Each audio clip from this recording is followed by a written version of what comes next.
Bonjour tout le monde, aujourd'hui petite vidéo de rentrée, hein, c'est la rentrée pour tout le monde, syndicale aussi, même si on ne fait pas de pause, mais on va dire que c'est une rentrée un peu plus officielle. On était conviés à une petite entrevue avec le président et la direction. Très clairement, on est dans un cadre de rendez-vous protocolaire, on s'aime bien, on va pas se faire la tête et puis on va faire au mieux. Hein, c'est très simple, c'est courtois, on sait comme ça, il y en a qui sont sur Matignon, nous c'est au SDIS, c'est déjà pas mal et on voit. Donc un petit peu les points, le but c'est de faire un petit retour. Il n'y a pas d'énormes surprises, hein, notamment on parlait du cadre général, de la continuité de la philosophie sdicienne et politique. Donc en gros on va rester, on est sur la même mandature, hein, une mandature de droite, donc on va quand même encore être un petit peu sur la restriction, sur des choses. Enfin, l'esprit général c'est que la continuité de ce qu'on a connu. Alors après ce sera à quelle vitesse, ce sera moins, ce sera plus. Dans l'économie, on n'en sait pas trop. Voilà. Mais bon, ça donne déjà le cadre un peu général. Dans les dossiers on a énumérés, il y avait notamment travaillé, échangé sur l'effectif. Sur l'effectif, bien faire comprendre ce qui ne va pas. On sait bien l'histoire des 1718, des 2146, enfin bref. On l'a vu, ils ont enfin compris, officiellement, parce qu'ils ont compris depuis longtemps les manques d'effectifs. On l'a vu que ce soit à Gravelines, à Bouvines, autre, mais de toute façon c'est le département, c'est parce qu'on donne des exemples pour dire de montrer l'exemple. Il était quand même content qu'il y ait quand même plus d'embauches qu'avant.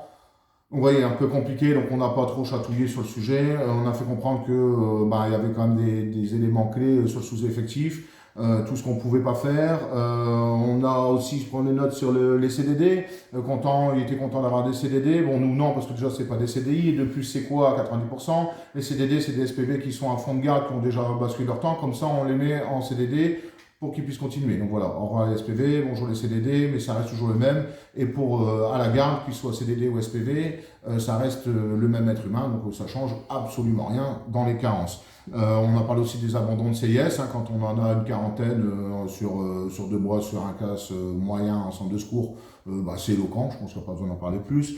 On a rigolé aussi, enfin rigolé, présenté, parce qu'il y a quand même, on est quand même sous un préavis de grève par un autre syndicat que la CGT, bon peu importe, c'est pas le souci, c'est que normalement il y a un service minimum à mettre en place, notamment sur les effectifs. Il n'y a même aucune note qui est sortie, parce que limite s'ils mettaient les effectifs en service minimum, on serait des gens encore plus nombreux qu'aujourd'hui. Donc voilà l'incohérence un petit peu du sujet effectif.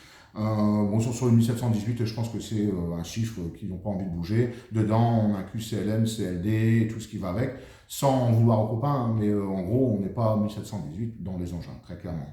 Voilà, après, on a parlé aussi sur le héros, donc la demande opérationnelle, savoir s'il restait sur la monture, ils ont essayé de nous faire avaler la pilule avant les élections. Bizarrement, pendant les élections, tout y a été stoppé, rappelez-vous, il faut que je garde ma petite place. Donc voilà, ça va recommencer, mais on est clairement dans le système qui avait été mis en place, une mutualisation SPV, rien contre le SPV, mais on est plus sur un potentiel fixe, opérationnel, et tout ce qui va avec, hein, toutes les dérives et les flexibilités pour changer les notes en 30 secondes par une signature d'un directeur éventuellement. Donc là, on reviendra, quand les réunions reviendront sur le sujet. Sur l'IAT, on a demandé de voir un petit peu cette histoire d'IAT, comment on pouvait le voir évoluer. Le président et le directeur ne sont pas fermés à des changements. Par contre, les changements, il est évident que la question du 8 pour tout le monde, c'est niet, c'est recta. Je pense qu'ils préfèrent perdre un bras, comme on l'avait déjà dit, mais c'est clair. Donc voilà, après, est-ce que c'est des nouveaux critères, des nouvelles choses, et ceci, et cela? On verra. En attendant, on a démontré encore les incohérences des CIS voisins, mixtes forcément, et où c'est pas le même taux d'IAT par ailleurs. En cas concret, ce qu'on peut voir, j'ai en tête sur le secteur rapidement, Roubaix-Tourcoing, Litré-Malus, toutes des choses comme ça, et d'autres dans le département, donc pour prouver un petit peu les choses.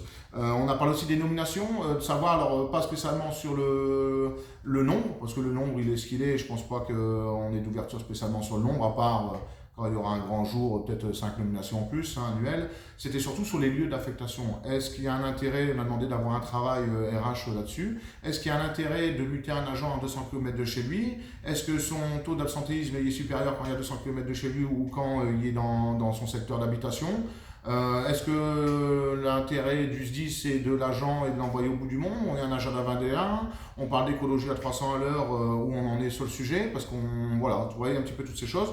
Donc là c'est pareil, il y a une piste de réflexion à avoir, enfin ils vont faire un travail, ils présenteront un petit peu l'étude, mais le but c'est évidemment qu'on essaie d'avoir des nominations sur place ou extrêmement proches, mais qui garde toujours le même flux. Mais chaque décision a un impact.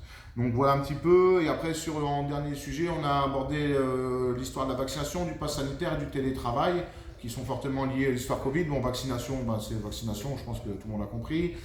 Sur le pass sanitaire, ils sont sous l'obligation de la loi. Limite, on n'apprend rien, c'est parce que j'ai envie qu'ils le disent pendant l'échange, donc voilà. À partir du 15 septembre, on verra ce qui se passe pour les gens qui ne sont pas vaccinés. Est-ce qu'effectivement, il y aura cette mise de côté ou pas? Est-ce qu'il y aura un poste adapté? C'est pas. Affaire à suivre, on verra au 15 septembre. Le télétravail, donc pareil, soi-disant, sur le plan gouvernemental, plus de télétravail, enfin plus pas, à la diligence de l'employeur. Alors on nous dit qu'il y a des problèmes, qu'on doit être vacciné tous les 2 minutes, mais par contre il n'y a plus de problème pour venir travailler et puis faire le télétravail. Donc il y a une incohérence. Sur le plan SDIS 59, le télétravail a quand même porté ses fruits dans pas mal de domaines, donc il reste encore d'actualité, on n'est pas sorti du Covid. Donc voilà, télétravail pour les agents PATS, je pense qu'il y a encore de marge à faire. On n'est pas là de le stopper tout de suite, même si la tendance voudra ça au plus tard, mais c'est pas persuadé. Ça engendre d'autres choses, il n'y a pas que l'histoire Covid, il y a une histoire de locaux aussi, de réaménagement, de réorientation. On ne sait pas. Voilà, Covid, est-ce que ça a lancé l'échelon à faire du télétravail officiellement ou pas? On verra ça dans l'année en cours. Voilà, c'était un petit peu le retour de rentrée. Je vous dis, rendez-vous très protocolaire, très propre. Et puis la suite au prochain épisode. Merci à vous, bonne rentrée à tous et bon courage.